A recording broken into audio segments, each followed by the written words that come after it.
one thing you'll notice about the religious, and it really doesn't matter what religion you're talking about because just about all of them do it, and that's the fact that they dismiss the arguments of others by simply waving their arms around and claiming that what they believe is true, whether they can prove it or not. And this time, our pal Andy Bannister takes on the supposed atheist argument that we just believe in one less God than he does, and he not only misses the point, but he goes off on an irrational tangent that just leaves me shaking my head at his stupidity. I'd say Andy is better than that, but I think we all know that he's not. So let's see how Andy Bannister, Christian punching bag of the internet, gets around the one less God claim.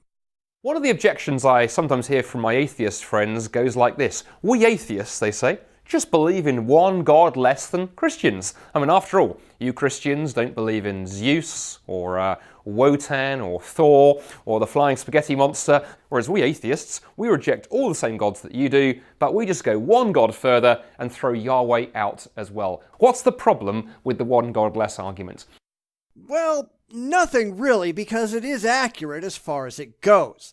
Now, the problem I have with the argument is that it ignores exactly why the religious reject these other gods. Atheists, by and large, reject all gods for a reason, that being reason. But the religious don't look at the existence of gods through a logical lens. They reject Thor and Wotan and all the others because they believe their god is the only one, and thus all others have to be wrong. There's no thought process that goes on here at all. Well, a few things. Problem number one is we can immediately see something is fishy about it when we put it into another context. Suppose one of my unmarried friends comes to me and says, you know, Andy, you're a bachelor just like I am. It's simply that I'm married to one less woman than you. I'd go, there's something wrong with that statement. It immediately smells a little bit odd. That's a stupid argument because bachelor has a specific meaning, that being not being married to anyone. So claiming that someone being married and also being a bachelor is a logical contradiction. Of course, I doubt Andy here understands the problem. The other problem, of course, with the statement one God less is it assumes that all of those other gods are equal. It assumes that we can put Zeus and Wotan and Thor and the flying spaghetti monster and Yahweh into the same sentence and it makes some kind of sense. Just because you're personally emotionally invested in your particular god doesn't make your god special.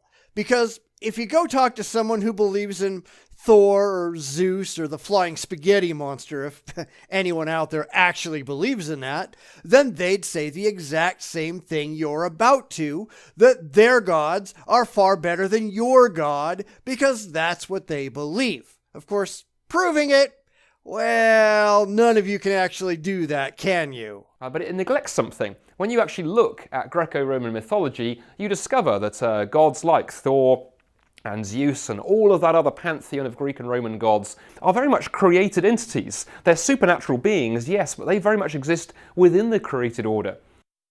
Blinded to your own invented mythology, I see, Andy. Because your imaginary friend is every bit as made up as the Greek and Roman and Hindu and every other pantheon out there. You've got an emotional attachment to your invented deity, just like everyone else does. And if you had an honest discussion with anyone else out there, which we all know you don't because you close your comments, but if you did, it would just be a dick-waving contest of idiots screaming that their gods are better than everyone else's gods, so there. And of course the flying spaghetti monster, if such a noodly appendaged creature really existed, we could presumably study his pastory ways using science. Just like we can examine your imaginary god using science, right? Oh, wait. The God of the Bible, on the other hand, Yahweh, is not a creature within creation. He is the very author of creation. He is the one who upholds and created and sustains the whole of the universe. He is the one who called every particle into existence, who sustains it, the one who wrote the laws of physics, the one who, if he didn't exist, nothing at all would exist.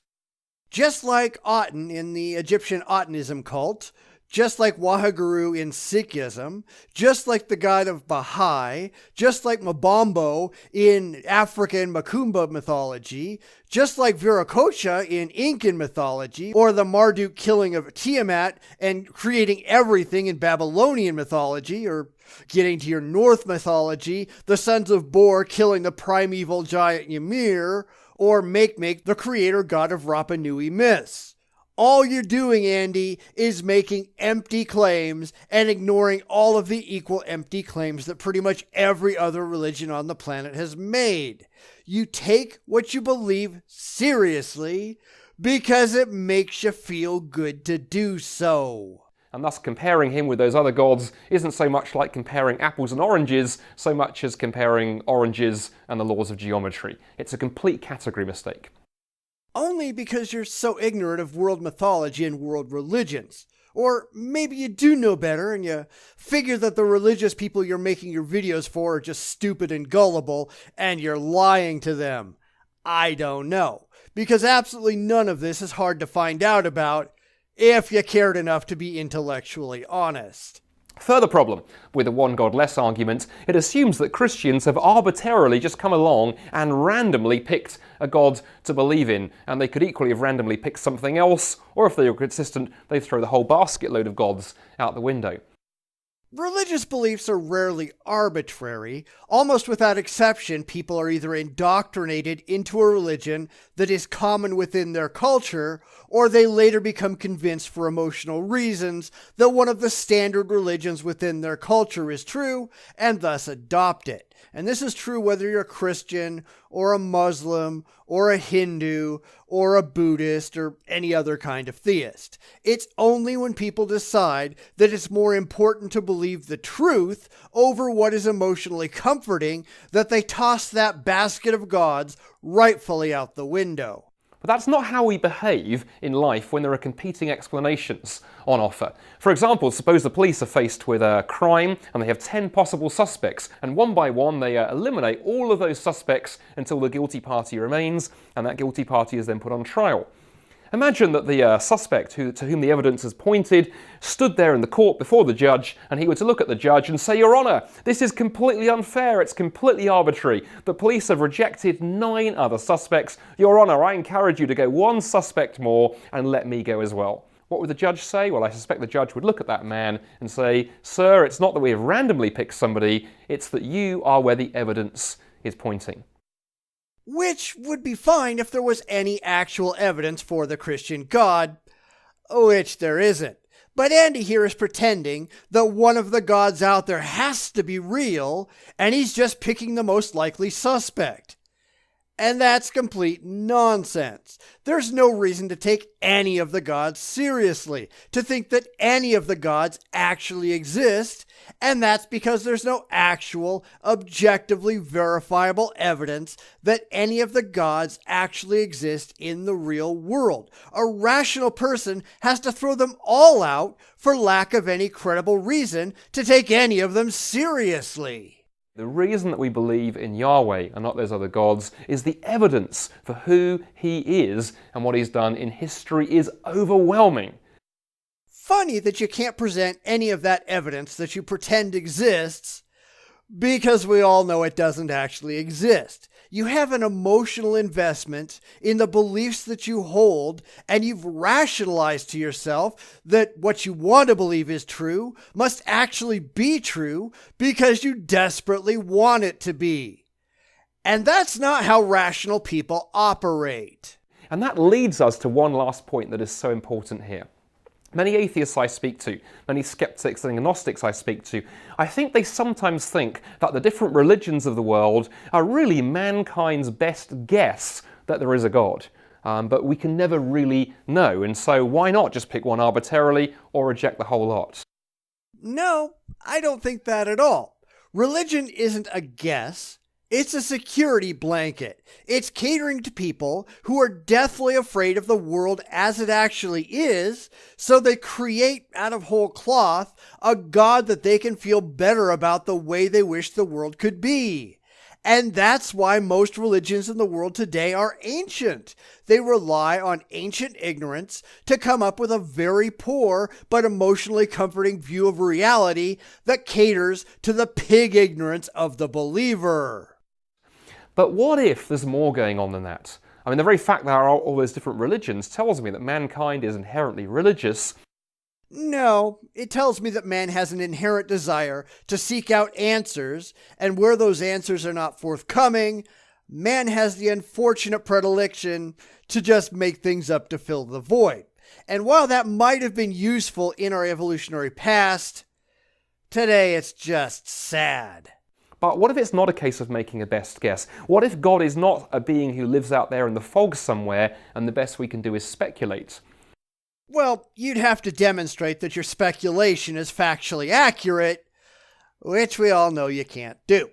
That's really all you're doing here, just making wild-eyed guesses because you really want there to be something out there. You're inventing a target, and then you're trying to backfill your reasons to take the target seriously.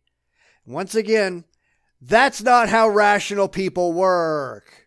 What if the biblical story is true? That rather than leaving us to guess, someone has come to us out of that fog. God has stepped into history in the person of Jesus and revealed who he is to us directly. Again with the empty assertions made out of emotional comfort, not objective evidence. That's a lot of what ifs you got there, Andy. How about you actually show that any of it is true? Jesus has revealed who he is. Says who? Because all you've got is a book of ancient mythology that happens to emotionally appeal to you more than all the other books of ancient mythology have. That's no reason to take any of them seriously, so why do you? Why should I? Why should anyone? In which case it's not a case of one God less, but saying only one God has done that. Only one God is worthy of our belief and our dedication and our love and our worship, because he has taken the initiative and reached out to us. And that, my friends, is the God of the Bible. Or so you claim. But what you can't do is actually prove that anything you claim actually happened. It doesn't matter how much it appeals to you. It doesn't matter how much you want it to be true. It doesn't matter how good it makes you feel to think any of that. All that matters is what you can actually demonstrate to have actually happened via objective evidence, logic, and reason. Because every other religious person out there is going to make the same kind of claims about their imaginary friends, that only their gods are real and yours are a fantasy, just like you claim about theirs. And I'm not interested in claims. I'm interested in what you can prove, and we all know you can't prove anything. You're only good at flapping your lips and waving your arms and hoping that somebody out there is going to be gullible enough to take you seriously. And the number of people who do is shrinking whether you like it or not. Your religion is failing. All religions are failing. People can see right through your empty words that are coming out of your empty head.